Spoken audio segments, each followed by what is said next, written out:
नमस्कार प्रिय छात्रों, तमाम छात्रों का ग्रामीण डिफेंस एकेडमी के इस डिजिटल प्लेटफॉर्म पर हार्दिक स्वागत।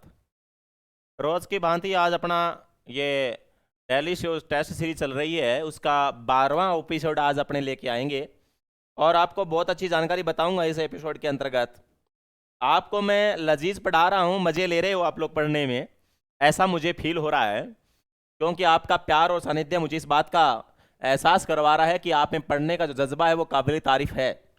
प्रिय छात्रों, आपको मालूम है, एक बात अच्छी सी बताना देना चाहूंगा कि सीकर के अंदर सबसे विश्वसनीय जो कोई कोचिंग संस्थान है तो वह ग्रामीण डिफेंस एकेडमी, विशेष तौर से डिफेंस के बच्चों के लिए, एक्स और वाई ग्रुप के बच्चों के लिए, दिल्ली पुलिस के बच्चों के लिए, आर्मी के बच्चों के लिए।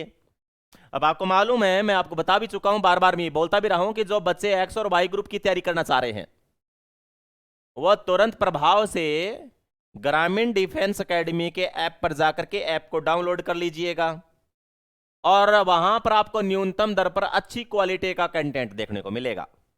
एक नंबर बात। दूसरी नंबर बात कि दिल्ली पुलिस का पूरा मैटर, पूरी आपकी रीजनिंग, मैथ और साइंस, जीके, ये भी आपका तैयार पड़ा है। जो बच्चा यहां नहीं आ पाता, सीकर में खर्चा करने में सक्षम नहीं है, वो ग्रामीण डिफेंस एकेडमी के ऐप पर जा करके दिल्ली पुलिस का बैच को परचेज कर लेना, जहां मेरे द्वारा तैयार किया गया पूरी की पूरी साइंस, फिजिक्स, केमिस्ट्री, बायोलॉजी पढ़ी है। तीसरी नंबर कंडीशन कि जो बच्चे आर्मी जीडी की तैयारी कर रहे हैं, उन बच्चों के लिए, आर्मी की बात कर रहे हैं तो उन बच्चों के लिए 200 टेस्ट सीरीज मात्र 200 रुपए में। अब 200 रुपए कोई रुपए थोड़ी होता है, ये तो गुरुदक्षिणा के रूप में है ना, ये लेना पड़ता है, क्योंकि बगैर गुरुदक्षिणा के दिया गया ज्ञान सार्थक नहीं हो पाता। इसलिए 200 रुपए में और 200 टेस्ट सीरीज। अब मान के चलो 1 रुपए में एक टेस्ट सीरीज, एक के अंदर मान के चलो 100 क्वेश्चन है। अब 100 क्वेश्चन छांटना, पेपर तैयार करना, उसको टाइपिस्ट को बनवाना, वो करना, क्या करना, तो कितने रुपए खर्च होते होंगे। 1 रुपए में तो भाई एक पेज ही नहीं आता। और ये जो मैटर तैयार किया गया है वो उच्च क्वालिटी, गुणवत्ता के साथ में और अच्छे टीचरों के द्वारा तैयार करवाया गया मैटर है। हमारा ध्येय पैसा कमाना नहीं है। यदि पैसा कमाना होता तो शायद यहाँ 2000 रुपए होते, 200 रुपए थोड़ी होता। तो हमारा एक ही ध्येय रहता है कि कैसे न कैसे करके आम आदमी और गरीब परिवार के अंदर शोहरत, मान सम्मान, इज्जत बढ़े, क्योंकि उनका बच्चा इस प्रकार के कंटेंट को यदि ऑब्जर्व करता है तो जाहिर सी बात है उसका सिलेक्शन होगा। यदि उसका सिलेक्शन हो जाता है तो उसकी घर की पृष्ठभूमि पूरी ही पूरी चेंज हो जाती है, उनके घर में शोहरत, मान सम्मान और फूल खिलने शुरू हो जाते हैं। तो कुल मिलाकर के आप लोग ध्यान दीजिएगा, तुरंत प्रभाव से इन चीज़ों को आप ऐप पे जाकर के डाउनलोड करके खरीद लीजिएगा। मैं रोज की भांति सेशन को आगे बढ़ाऊंगा और क्वेश्चन है आपका 1 नंबर। थायमिन किसका नाम है? विटामिन बी का, B1 का, सी का या B2 का? ये प्रश्न बार बार इसलिए रिपीट कर रहा हूं क्योंकि यहां से प्रश्न आते हैं एग्जाम में, और ये आपके भोजन के पोषक तत्व वाली जो कड़ी चल रही थी शुरुआत में, वहीं से स्टार्ट कर रखा है। तो थायमिन किसका रासायनिक नाम है बच्चों? विटामिन बी का या B1 का, सी का, B2 का? तो जवाब रहेगा B1 का। B1 का रासायनिक नाम क्या है बच्चों? थायमिन है। और विटामिन B1 की कमी से कौन सा रोग होता है बच्चों, आपको मालूम है? तो बेरी बेरी रोग हो जाता है, सबको मालूम है, ये बताने की जरूरत है नहीं। तो बेरी बेरी रोग का कारण कौन सा विटामिन की कमी रहती है? तो B1 की कमी। बेरी बेरी रोग में कौन सा तंत्र प्रभावित होता है, ये बताना बेहद जरूरी है, क्योंकि दिल्ली पुलिस की पिछले वाली भर्ती में यही क्वेश्चन आया था कि विटामिन B1 की कमी से जो कहने का मतलब जो तंत्र प्रभावित होता है उसका नाम क्या है? तंत्रिका तंत्र, नर्वस सिस्टम। ये पर्सन था। अब बेरी बेरी रोग के अंदर आपको सबको मालूम है विटामिन B1 की कमी से होता है, परंतु बेरी बेरी रोग में कौन सा तंत्र प्रभावित होता है ये किसी को मालूम नहीं था। यही प्रश्न आता है। अब आपको मालूम है कि हमारे तंत्रों की बात करें तो आपको ऐप के ऊपर सारे तंत्र पड़े हैं। कौन से तंत्र? जैसे पाचन तंत्र, श्वसन तंत्र, उत्सर्जन तंत्र, तंत्रिका तंत्र, प्रजनन तंत्र, अंतःस्रावी तंत्र इत्यादि इत्यादि तंत्र। तंत्रिका तंत्र की बात करते हैं तो तंत्रिका तंत्र की संरचनात्मक व क्रियात्मक इकाई कौन होते हैं? न्यूरॉन होते हैं, न्यूरॉन। अब होता क्या है बच्चों कि जब हमारे न्यूरॉन निष्क्रिय हो जाते हैं तो हमारे शरीर में जकड़न आ जाती है, हमारा शरीर टाइटनेस महसूस करना शुरू हो जाता है, आलसपन रहना शुरू हो जाता है। कौन सा रोग होता है? बेरी बेरी रोग होता है। ठीक है। तो तंत्रिका तंत्र में कौन, अपने बेरी बेरी रोग में कौन सा तंत्र प्रभावित होता है बच्चों? तंत्रिका तंत्र। सीधा सा प्रश्न था। तो कुल मिलाकर के यहाँ important question, vitamin C ascorbic acid, cyanocobalamin, B आपका कोई मतलब ही नहीं है। यहां बात आ रही है अपने क्वेश्चन नंबर 2 की, मांस में विटामिन ए संचित होता है, कहां होता है बच्चों? लीवर में, अमाशय में, तिल्ली में, उदर में। वाह, विटामिन ए अमाशय में होता है, तिल्ली में होता है, उदर में होता है ना, लीवर में होता है। आपको मालूम है कि विटामिन ए, डी, ई, के का संग्रह कहाँ होता है? तो जवाब रहेगा लीवर में। और आपको मालूम है कि विटामिन के रक्त का थक्का बनाता है। आपको यह भी मालूम है कि प्लेटों का निर्माण कहाँ होता है? लीवर में। प्लेटलेट्स, इनका निर्माण कहाँ होता है? तो लीवर में। अब प्लेटों का निर्माण लीवर में होता है, विटामिन के का संग्रह लीवर में होता है। प्लेटों का काम क्या है? रक्त का थक्का बनाना। तो रक्त का थक्का बनाने वाली कणिकाएं कौन सी हैं? प्लेटलेट्स। तो विटामिन के का काम क्या है? रक्त का थक्का बनाना। कनेक्ट हो गया ना सारा सिस्टम? इसे कहते हैं पढ़ाने का तरीका। सारी चीजें एक दूसरे से कनेक्ट करो। अभी तक बात फिर नहीं बन पाई, ये करेक्ट और भी करता हूं कि ईमोफीलिया रोग में रक्त का थक्का नहीं बनता। मालूम है क्या? ईमोफीलिया, तो हीमोफीलिया रोग में क्या नहीं होता? रक्त का थक्का नहीं बनता। ये भी आपको मालूम होना चाहिए।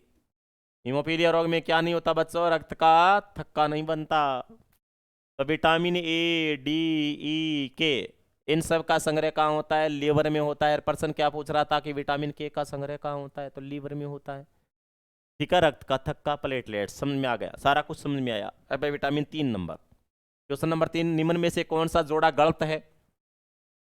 एक तो छोड़ ही रखा है, बाकी इसने दे नहीं रखे ढंग से। इस प्रकर्षण को तो अपने अच्छे से क्लियर करना पड़ेगा। ये पूछ रहा है कि इसमें से जोड़ा कौन सा गलत है। मेरे को तो ये सारे गलत गलत से लग रहे हैं। चलो ठीक है, इसको ठीक करते हैं पहले तो। कि विटामिन B1 का रासायनिक नाम होता है बच्चों थायमीन। या लो, विटामिन B2 का रासायनिक नाम राइबोफ्लेविन। ठीक है। B3 का रासायनिक नाम क्या होता है बच्चों? तो नियासिन, निकोटिन्स, निकोटिनेमाइड। ये लो जी, इसको काट रहा हूं मैं। क्या लो जी, ये गलत दे रखा था पहले से इन्होंने। अब ध्यान करो, अच्छे से ध्यान करो बच्चों। ये लो, B3 का रासायनिक नाम क्या है बच्चों? Niacin, niacin, nicotins, nicotins, nicotinamide, nicotinamide.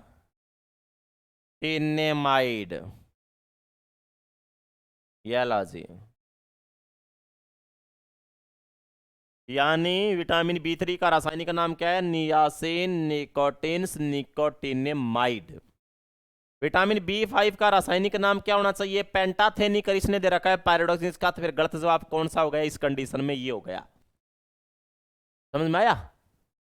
क्यों, 3 तो मैंने ठीक कर दिए ना ऊपर वाले। तो B1 का रासायनिक नाम लिख करके ठीक कर दिया, और B2 का दे रखा था, और B3 का उसने गलत कर रखा था पहले से, तो इसको ठीक कर दिया मैंने। नियासिन, निकोटिन्स, निकोटिनेमाइड कर दिया, तो वह 3 तो ठीक हो गए। अब B5 का रासायनिक इसने पायरिडोसिन को रखा है, जबकि ये तो B6 का होता है। B5 का फिर क्या होता है? Pantothenic acid.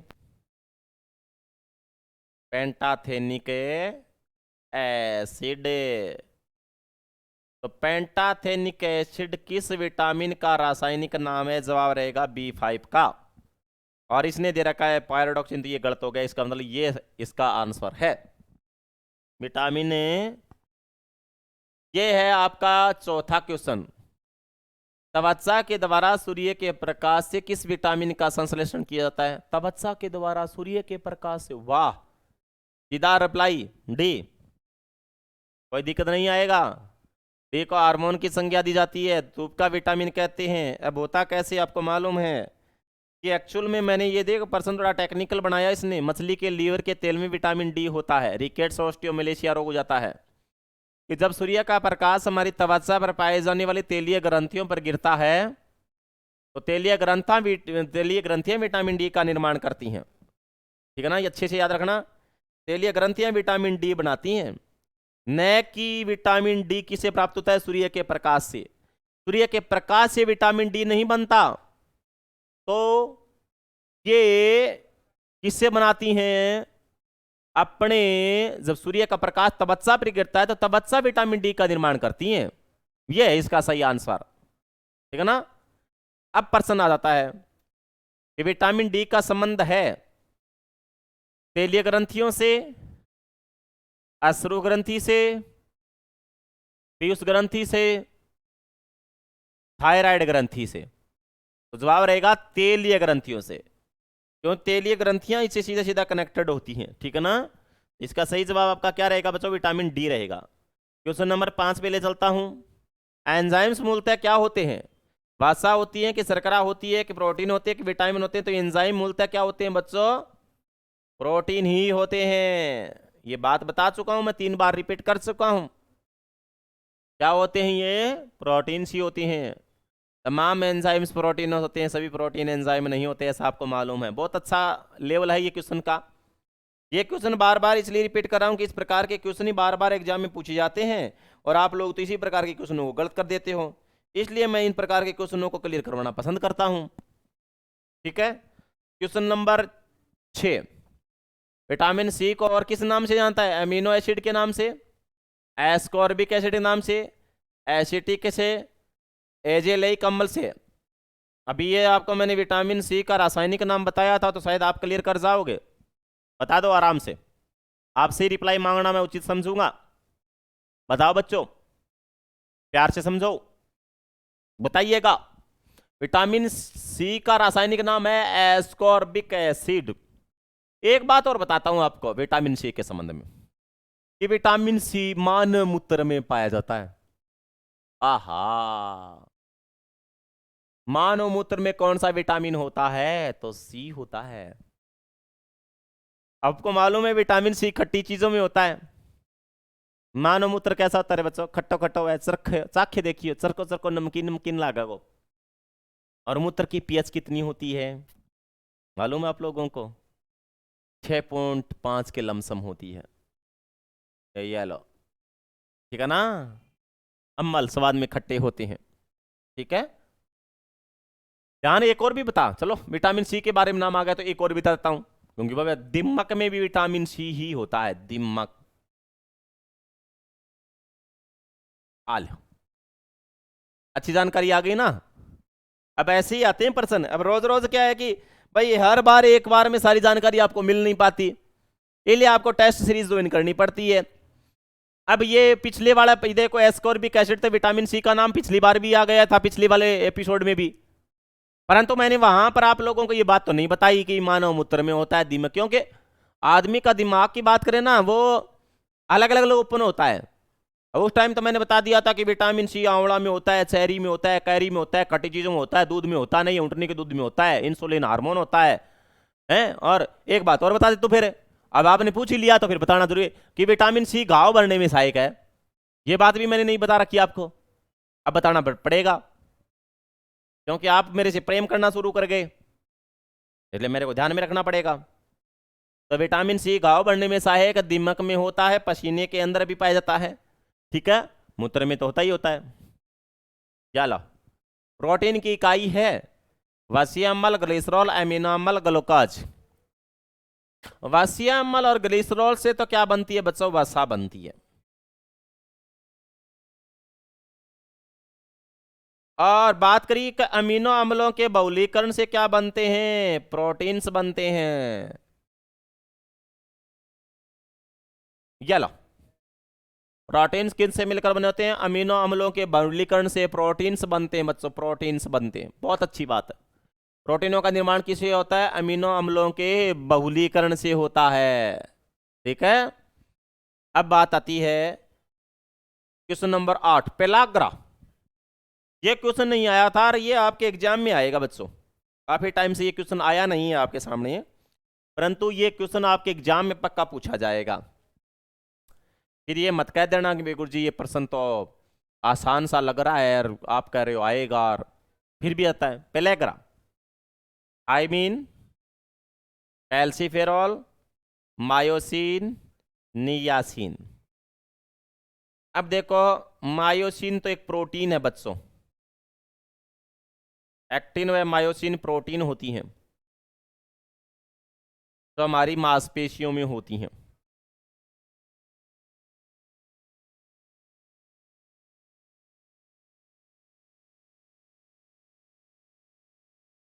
ठीक है। थायमिन विटामिन B1 का रासायनिक नाम, कैल्सीफेरॉल, डी का रासायनिक नाम नियासिन, विटामिन B3 का रासायनिक नाम। अब बता दो, अब बता दो भाई, B3 का रासायनिक नाम है नियासिन, निकोटीन्स, निकोटिनेमाइड। और विटामिन B3 की कमी से पेलाग्रा रोग हो जाता है, पेलेग्रा, एडियों का फटना,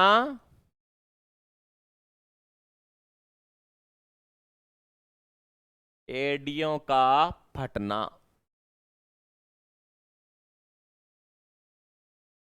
एडियों का फटना किस विटामिन की कमी को बताता है? विटामिन B3 की। एडियों का फटना, पेलाग्रा।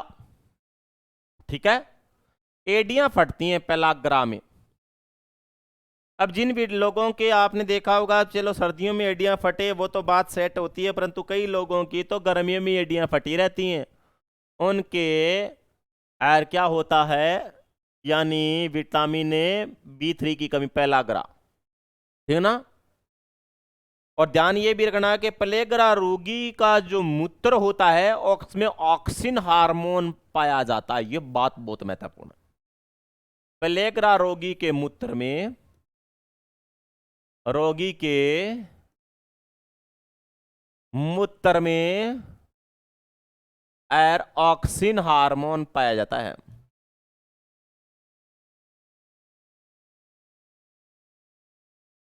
यह लो जी। और ऑक्सिन हार्मोन पौधों की वृद्धि के लिए उत्तरदायी होता है।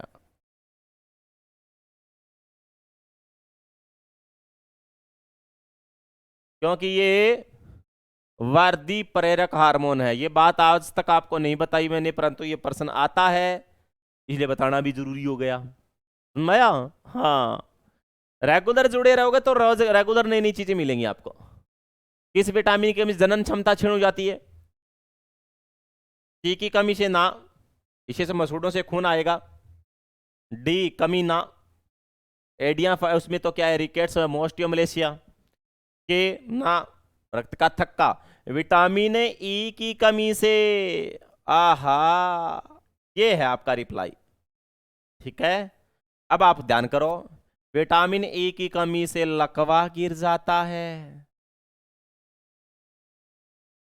इसकी कमी से बंध्यता हो जाती है, स्टेरिलिटी हो जाती है, बंध्यता में नर में क्या हो जाती है, नपुंसकता। प्यार से देखो बच्चों, कमी से नपुंसकता हो जाती है,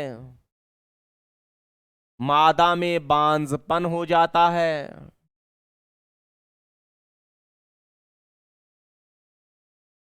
ये जनन के लिए आवश्यक है। जनन के लिए आवश्यक हुआ कि नहीं हुआ? हाँ, इसे प्रजनन विटामिन भी कहते हैं।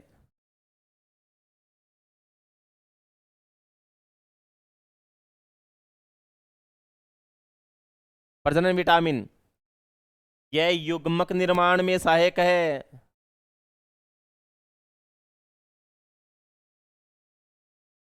यह शुक्राणु अंडाणु के निर्माण में सहायक है।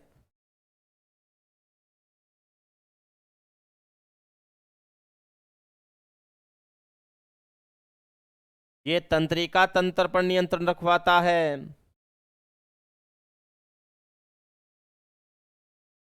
यह रोगों से सुरक्षा करवाता है।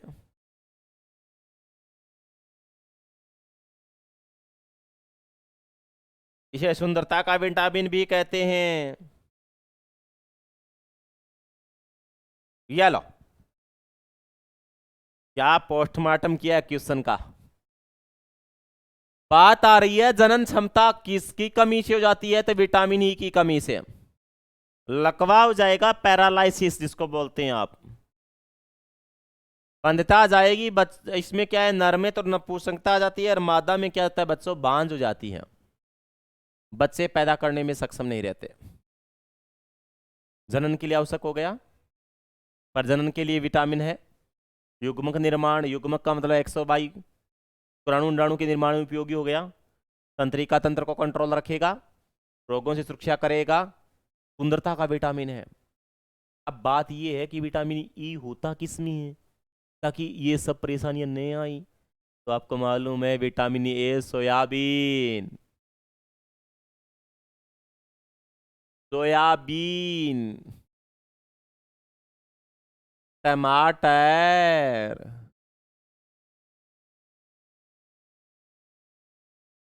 अंकुरित होते बीज। अंकुरित होते बीजों की बात करें प्रिय छात्रों, तो बात करें चना, गेहूं, मूंग, मोठ इत्यादि इत्यादि। जब ये अंकुरित हो रहे होते हैं तो उसमें कौन सी विटामिन होती है? तो जवाब रहेगा उनमें विटामिन ई होता है। अब ध्यान करना प्रिय छात्रों कि सबसे ज्यादा विटामिन ई होता है अंकुरित गेहूं में, जिनको आम भाषा में आप लोग घुघरी कहते हो, घुघरी घुघरी। अब अपने जड़वा पूजन हुए न, जब बच्चा होता है जलवा पूजन किया जाता है तो उस टाइम उसके अंदर जो घुघरी तैयार की जाती है उसमें गुड़ है थोड़ा, घुघरी होती है, साथ में उसमें क्या होता है घी वगैरह डालकर तैयार किया जाता है। तो उस घुघरी के अंदर विटामिन ई प्रचुर मात्रा में पाया जाता है। ये कहना चाह रहा था आपको मैं। क्वेश्चन नंबर 10 पे ले चलता हूं। कवासी और कौर किसकी कमी से होता है? कवासी और कौर, मेरेस्मस, मेरेस्मस व कवासी और कौर लवण की कमी से ना, वसा की कमी से ना, ग्लूकोज की कमी से ना, प्रोटीन की कमी से। हाँ, प्रोटीन की कमी से कवासी और कौर व मेरेस्मस रोग होते हैं। मेरेस्मस व कवासी और कौर, ये दोनों। अब ध्यान करना बच्चों कि मेरेस्मस रोग होता है ना, वो न केवल विटामिन की कमी से, न केवल प्रोटीन की कमी से, प्रोटीन, विटामिन, वसा, कार्बोहाइड्रेट, इन सब का एक साथ में कमी हो जाती है तो मेरेस्मस रोग हो जाता है। और ये किस में होता है? प्रौढ़ावस्था में होता है। प्रौढ़ावस्था का मतलब जिनकी उम्र 7 से अबोव है उनमें मेरेस्मस रोग होता है प्रोटीन की कमी से। और कवासी और कौर होता है ना, वो छोटे बच्चों में होता है जो 6 महीने से 6 मंथ्स से 5 वर्ष तक के बच्चे होते हैं, उनके अंदर कौन सा रोग होता है? कवासी और कौर। और ये कब होता है? जब उसकी माँ उसको स्तनपान करवाना बंद कर देती है, स्तनपान करवाना बंद कर देती है। ये बात है, जब कोई मादा किसी बच्चे को स्तनपान करवाना बंद कर देती है तो उसमें कौन सा रोग हो जाता है बच्चों? तो उसमें कवासी और कौर रोग हो जाता है। ठीक है, आगे बढ़ा दूं? ये लो जी, विटामिन डी की कमी से कौन सा रोग होता है? स्कर्वी, रिकेट्स, जीरोप्थेल्मिया, मधुमेह। विटामिन डी की कमी से जीरोप्थेल्मिया, स्कर्वी, रिकेट्स, स्कर्वी तो नहीं होता। विटामिन सी की कमी से, जीरोप्थेल्मिया विटामिन ए की कमी से, मधुमेह डायबिटीज ये इंसुलिन हार्मोन की कमी से, रिकेट्स की ये हो जाता है बच्चों। ठीक है, इंसुलिन मधुमेह की बात तो आपको बहुत अच्छी तरह से मालूम है, इसके बारे में तो बार बार में क्या गाना कि ये किसकी कमी से होता है, ये इंसुलिन हार्मोन की कमी से होता है, सबको मालूम है। रिकेट्स अभी बताया था मैंने, तो जीरोप्थेल्मिया रिकेट्स में ऑस्टियोमलेशिया रोग विटामिन डी की कमी से होते हैं। ठीक है, क्वेश्चन नंबर 12 पे ले चलता हूं। हृदय की धड़कन नियंत्रित करने के लिए निम्न में से कौन सा खनिज आवश्यक है? वाह वाह, क्या क्वेश्चन बनाया है? सोडियम ना, सोडियम तो क्या करता है, जल के अणुओं को बांधे रखता है, पानी की पूर्ति बनाए रखेगा, पानी की पूर्ति यानी निर्जलीकरण को रोकता है, डिहाइड्रेशन को, निर्जलीकरण, डिहाइड्रेशन। गंधक क्या करता है, सल्फर गंधक, ये क्या करता है, त्वचा रोगों को ठीक करता है, चर्म शोधन में काम आता है। आपको मालूम है लोहारगल के अंदर जो कुंड है उसमें सल्फर की मात्रा अधिक होती है, इसकी वजह से उसमें स्नान करने वाले लोगों के चर्म रोग ठीक हो जाते हैं। लौह तत्व की बात करते हैं, फेरस की, यह हीमोग्लोबिन का निर्माण करवाता है, रक्त की पूर्ति बनाए रखता है। बात है बच्चों पोटेशियम की, हृदय की धड़कन को कंट्रोल कौन करता है, पोटेशियम। पोटेशियम बोले तो के,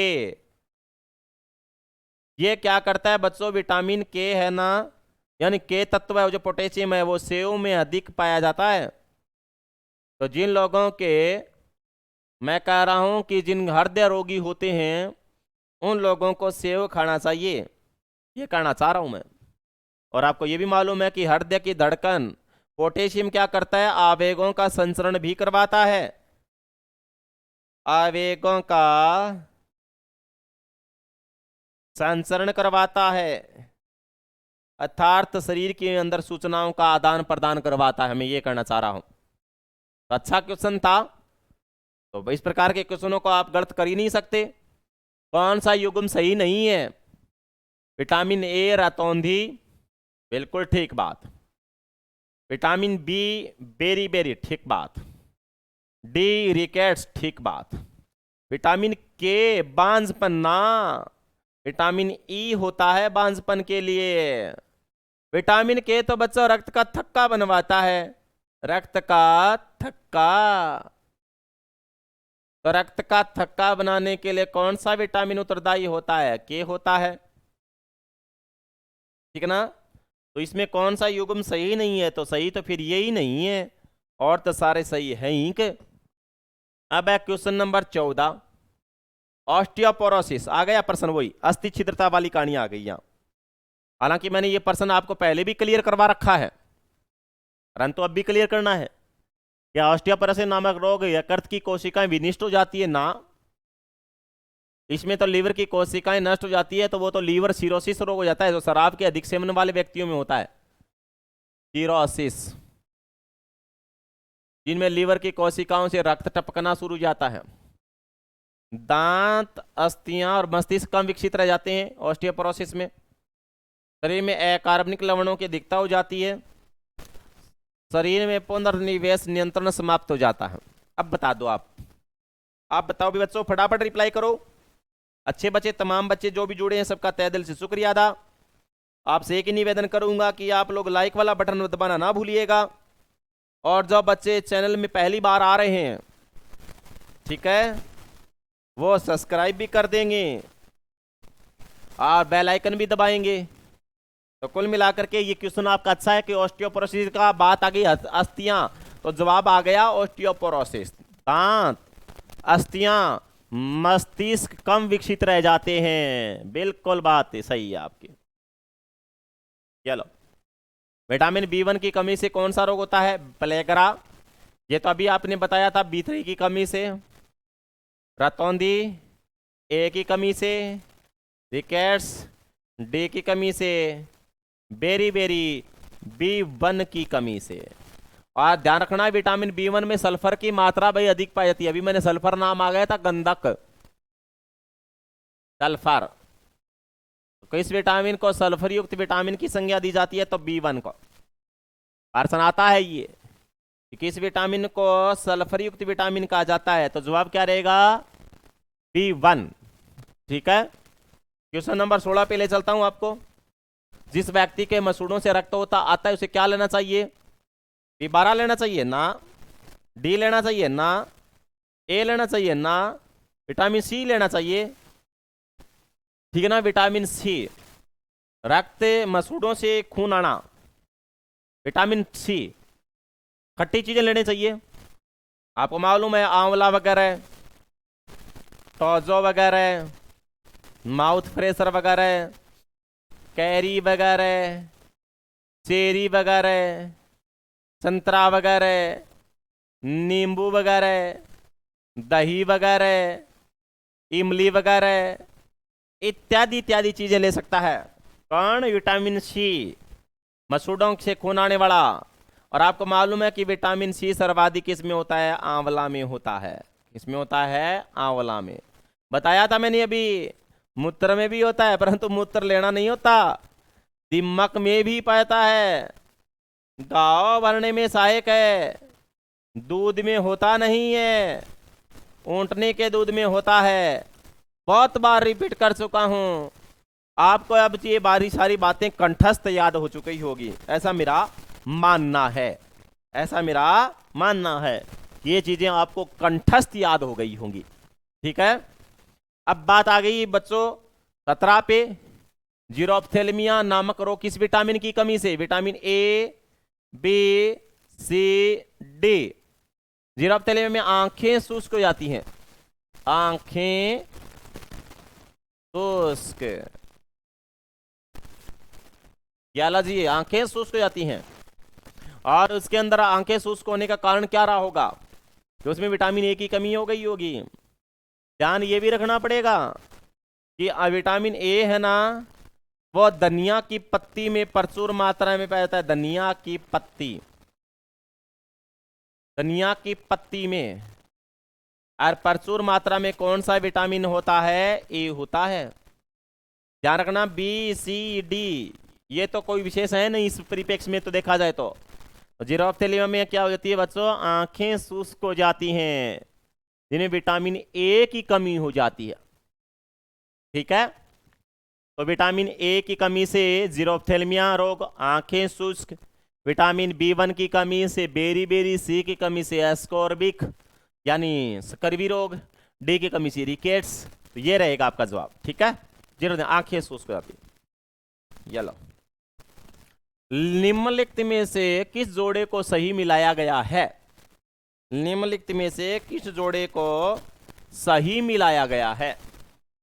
vitamin A scurvy, vitamin B rickets, vitamin C रतौंधी, विटामिन ई प्रजनन। वाह यार, ये भी क्वेश्चन अपने आप में डाल दिया ऐसा। अब ये भी कुछ कहना चाह रहे हैं। कहना क्या चाह रहे हैं? प्रश्न को टेक्निकल बनाना चाह रहे थे ये, पर ऐसे थोड़ी अपने गलत कर देंगे। विटामिन ए स्कर्वी ना, विटामिन ए स्कर्वी नहीं हो सकता, तो क्या होगा? रतौंधी होगा। ये लो जी, विटामिन बी रिकेट्स ना, तो क्या होगा? बेरी। विटामिन सी रतौंधी ना, तो क्या होगा? स्कर्वी। विटामिन ई प्रजनन। वाह, ये बात ठीक बैठेगी भाई। निम्नलिखित में से किस जोड़े को सही मिलाया गया है? तो विटामिन ई का जोड़ा जो बनाया गया है वो बिल्कुल ही सही उपयुक्त प्रकार का जोड़ा तैयार किया गया है। ठीक है, तो कुल मिला के मैं कह रहा हूं कि निम्नलिखित में किस जोड़े को सही मिलाया गया है? तो विटामिन ई प्रजनन में जो सहायक होता है। और विटामिन ई को आपको मालूम है क्या होता है बच्चों? कि ये तंत्रिका तंत्र को कंट्रोल करता है। ब्यूटी विटामिन से, अब ब्यूटी विटामिन की बात का है तो विटामिन ई रहेगा, परंतु विटामिन ए के साथ में ए, सी, ई युग्म के रूप में पूछ ले तो भी ये ठीक रहेगा। ये तीनों ही त्वचा के लिए अच्छे होते हैं, परंतु पार्टिकुलर पर्सन पूछ लिया जाए तो फिर जवाब क्या रहेगा? ई ही रहेगा। ठीक है, अब क्वेश्चन नंबर है आपको 19 पे ले चलता हूं। हमारे शरीर में ऊर्जा निम्न में से कौन देता है? विटामिन देते हैं, जल देते हैं, प्रोटीन देते हैं, कार्बोहाइड्रेट देते हैं। हालांकि देखो प्रोटीन ऊर्जा देते हैं, परंतु प्रोटीनों की भूमिका शरीर की वृद्धि, मरम्मत व कोशिकाओं के विकास में ज्यादा होती है। प्यारे छात्रों, शरीर की वृद्धि, मरम्मत व कोशिकाओं के विकास में किस विटामिन की भूमिका होती है? किसकी ज्यादा जरूरत होती है? प्रोटीनों की। अब ध्यान करना है, प्रोटीन की बात करें कि प्रोटीन हमारे शरीर को प्रथम पंक्ति के पोषक तत्व हैं। ये बात अभी तक आपके सामने आई नहीं है, परंतु बता दे रहा हूं, प्रथम रैंक। यानी हमारे शरीर को प्रोटीन की बात करें तो सबसे ज्यादा पहले हमारे शरीर को किसकी जरूरत रहेगी? इसकी जरूरत रहेगी, प्रोटीन की। फर्स्ट रैंक इसकी रहेगी, मेन बात ये। और चीजें बाद की हैं, पहले आपको प्रोटीन चाहिए हर हालात में। जैसे आपको मालूम है प्रोटीन दूध में होता है। जब आप जन्मे थे तो आपकी माँ ने आपको दूध पिलाया था, यानी आपको प्रोटीन दिया था। ऐसा नहीं है कि आपको जन्मते ही आपकी माँ ने आपको गन्ना चूसने के लिए दिया था, ऐसा नहीं किया था। क्या दिया था? आप लोगों को दूध पिलाया था। दूध में क्या होती है? प्रोटीन होती है। तो कुल मिला के मैं कह रहा हूं कि इनकी रैंक के हिसाब से देखा जाए तो प्रोटीन है ना, वो प्रथम श्रेणी में रहेंगे। विटामिन की बात करते हैं तो ये ऊर्जा देते नहीं है, ये तो क्या करते हैं? रोगों से सुरक्षा करते हैं, ठीक है ना, रोगों से सुरक्षा। जल क्या करता है? हमारे शरीर में हाइड्रोजन ऑक्सीजन के बॉन्ड को, यानी कहने का मतलब ऑक्सीजन लेवल को मेंटेन करता है, यह काम करेगा। कार्बोहाइड्रेट हमारे शरीर को अति शीघ्र ऊर्जा देते हैं, अति शीघ्र। अति शीघ्र ऊर्जा प्रदान करने वाला पोषक तत्व कौन सा है? तो जवाब रहेगा आपका कार्बोहाइड्रेट। और आपको मालूम है कि 1 ग्राम कार्बोहाइड्रेट खाने से 4.2 किलो कैलोरी ऊर्जा मिलती है। अति शीघ्र ऊर्जा कौन देते हैं? कार्बोहाइड्रेट्स देते हैं। अच्छा क्वेश्चन था। शायद इस प्रकार के क्वेश्चन में आपको मेरे अंदाज से कोई शिकायत नहीं रही होगी या नया आपको कोई परेशानी आई होगी। प्रोटीन की बात करते हैं बच्चों। प्रोटीन की बात करें तो बहुत इंपॉर्टेंट है। आपको मैं एक बात बता रहा हूं और मैंने बताया भी आप लोगों के कि क्लोरेला शैवाल जो होती है, ये परसों शायद आपको एक एपिसोड बताया था, उसमें नाम आ गया था। क्लोरेला शैवाल के अंदर और कितने प्रतिशत? 13%, 63%। सोयाबीन में कितनी होती है? आम भाषा में सोयाबीन की बात करें तो 42 से 43% प्रोटीन होती है, और क्लोरेला में 63 है। अतः इसे क्या बोलते हैं बच्चों? आंतरिक शैवाल। अच्छा है ये अपने आप में, इसलिए मैं बता रहा हूं। और स्पाइरुलिना शैवाल है ना, स्पाइरुलिना शैवाल, उसमें सर्वाधिक 65% प्रोटीन पाया जाता है। इसे क्या कहते हैं? कंप्लीट फूड कहा जाता है। क्या लो, तो कंप्लीट फूड किसे कहा गया है? तो स्पाइरुलिना को। और बात करें कि क्लोरेला को अंतरिक्ष शैवाल के नाम से जानते हैं, जिसमें कितने प्रतिशत प्रोटीन होती है? 63 होती है। सोयाबीन में 42 से 43 होती है। और भारतवर्ष के अंदर प्रोटीन का प्रचुर स्रोत किसको माना गया है बच्चों? तो आप लोगों को पहले से मालूम है, दालों को माना गया है, ठीक है। अच्छा, प्रोटीन की बात करें तो प्रोटीन हमारे शरीर का जीव द्रव्य का लगभग 15% भाग होते हैं। यानी हमारे शरीर के अंदर मैं टोटल वजन की बात करूं, उनमें से 15 जीव द्रव्य की, प्रोटोप्लाज्म की बात करूं तो 15% क्या होते हैं? हमारे शरीर में प्रोटीन होते हैं। ये बात करना चाह रहा था। चलो, रक्त के स्कंदन हेतु कौन सा विटामिन आवश्यक है? वाह, विटामिन बी आवश्यक है या सी आवश्यक है या के आवश्यक है या ई आवश्यक है? बताइएगा प्यारे छात्रों, फटाफट बोलो। अच्छा क्वेश्चन है, लास्ट एंड फाइनल। रक्त का स्कंदन, रक्त का थक्का। अब ध्यान करो, पहले मैं रक्त के थक्का से संबंधित बात करता हूं कि रक्त का थक्का बनाता कौन नहीं है हमारे शरीर में? तो बाबा जवाब रहेगा हीपेरिन। हीपेरिन प्रोटीन की वजह से कभी भी रक्त का थक्का रक्तवाहिनियों में नहीं बनता। यह एक प्रतिस्कंदक पदार्थ है।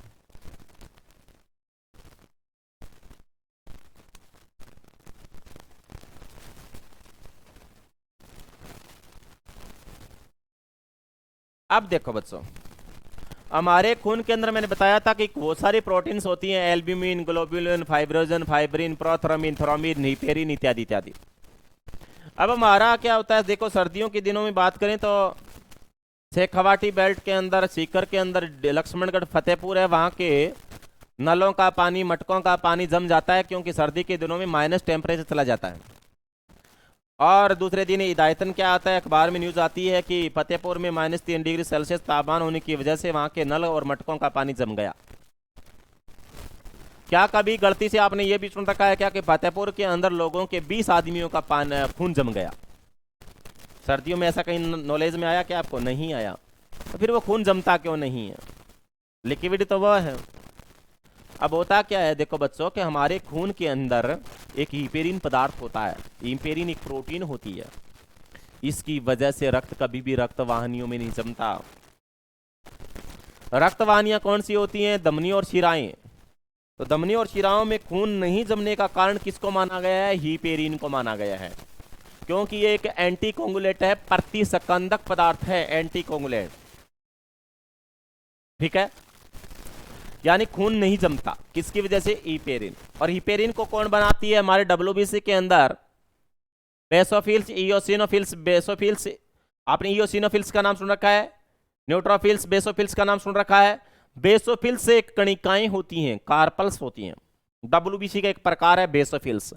वो हमारे खून के अंदर क्या छोड़ती रहती हैं? थोड़ा थोड़ा हिपेरिन छोड़ती रहती हैं, और वह हिपेरिन क्या करता है? खून को जमने नहीं देता। ठीक है, परंतु चोट लग जाती है तो फिर वो जम क्यों जाता है? तो एक और बात बताऊंगा कि हमारे खून के अंदर एक और प्रोटीन है, मैंने आप नाम बोल ही दिया है, फाइब्रिनोजन। और वो किस में बदल जाती है बच्चों? फाइब्रिन में।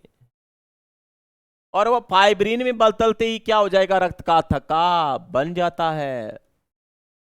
ये बात है। फाइब्रिनोजन प्रोटीन जब फाइब्रिन में बदल जाती है, पहले तो क्या है, ये फाइब्रिनोजन प्रोटीन अच्छे से चल रही होती है खून के साथ, कोई दिक्कत नहीं है, स्मूथली स्मूथली सारा कुछ काम बढ़िया से चल रहा था। परंतु क्या हुआ कि चोट लग गई तो उसी जगह पर आकर के ये फाइब्रिनोजन किस में बदल जाएगी? फाइब्रिन में बदल जाती है। फिर क्या हो जाता है बच्चों? परिणाम स्वरूप रक्त का थक्का बन जाता है। तो रक्त का थक्का बनाने वाली प्रोटीन कौन सी होती है? फाइब्रिनोजन। वो किस में बदल जाती है? फाइब्रिन में। क्या हो जाता है? रक्त का थक्का बन जाता है। और हिपेरिन एक प्रतिस्कंदक पदार्थ है जिसकी वजह से रक्त का थक्का नहीं बनता। दोनों बात आपके बिल्कुल सामने आ गई है। अब ये प्रश्न क्या पूछ रहा है कि रक्त का थक्का बनाने हेतु कौन सा विटामिन आवश्यक होता है? तो जवाब रहेगा बी या सी या के या ई।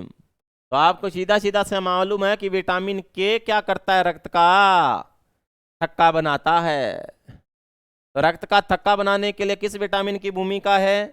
तो के की होती है। और आपको ये मालूम है, मैंने बता चुका हूं कि विटामिन के का संग्रह कहां होता है? लीवर में होता है। एक बात और सुनना है कि रक्त का थक्का बनाने के लिए कुल 13 कारक उत्तरदायी होते हैं। कितने? 13।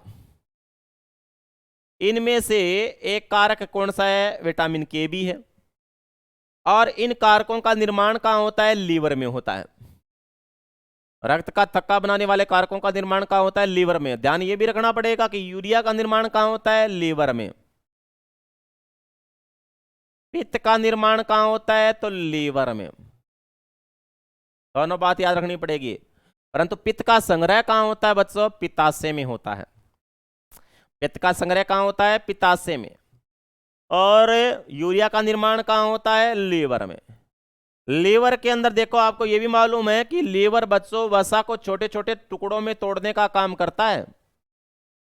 और उसे क्या कहते हैं बच्चों? पाइसीकरण कहते हैं, इमाल्सिफिकेशन कहते हैं। वसा को छोटे छोटे टुकड़ों में तोड़ना क्या कहलाता है? पाइसीकरण कहलाता है। विटामिन ए, डी, ई, के का संग्रह कहां होता है? ए, डी, ए, के का संग्रह कहां होता है? तो लीवर में होता है। और आपको मालूम है कि रक्त का थक्का किन में नहीं बनता? हीमोफीलिया रोग में नहीं बनता। विटामिन के का रासायनिक नाम आपको मालूम है? फाइलोकाविनोन। क्या नाम है बच्चों? फाइलोकाविनोन। ये इसका केमिकल नेम है, काविनोन। और विटामिन ई का रासायनिक नाम क्या है बच्चों? टोकोफेरॉल। क्या नाम है? टोकोफेरॉल। विटामिन सी का रासायनिक नाम एस्कॉर्बिक एसिड।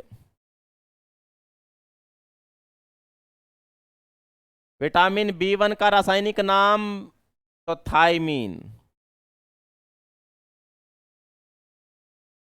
ठीक है, तो ये आपके समझ में आ गया कि लीवर क्या करता है? वसा को छोटे छोटे टुकड़ों में तोड़ने का काम करता है, अर्थात ये पाइसीकरण का काम करता है। ठीक है ना, इमल्सिफिकेशन कहते हैं इसको। ठीक है, तो कुल मिलाकर के ये था बच्चों आज का एपिसोड, बहुत जबरदस्त एपिसोड रहा आपका। तमाम छात्र जो भी जुड़े उनका तहे दिल से शुक्रिया अदा। ध्यान ये रखिएगा कि बच्चों आपकी डेली टेस्ट सीरीज चल रही है, आपने पहले डिस्क्रिप्टिव मैटर बहुत पहले से खरीद रखा है, और आपके जो टॉपिक चल रहे हैं अभी मैंने क्या है कि जो भी टेस्ट सीरीज लेके आया हूं उनमें 20-20 क्वेश्चन हैं आपके, ठीक है। और ये क्वेश्चन उन्हीं के लेवल के रखे गए हैं जो दिल्ली पुलिस या जीडी की तैयारी कर रहे हैं।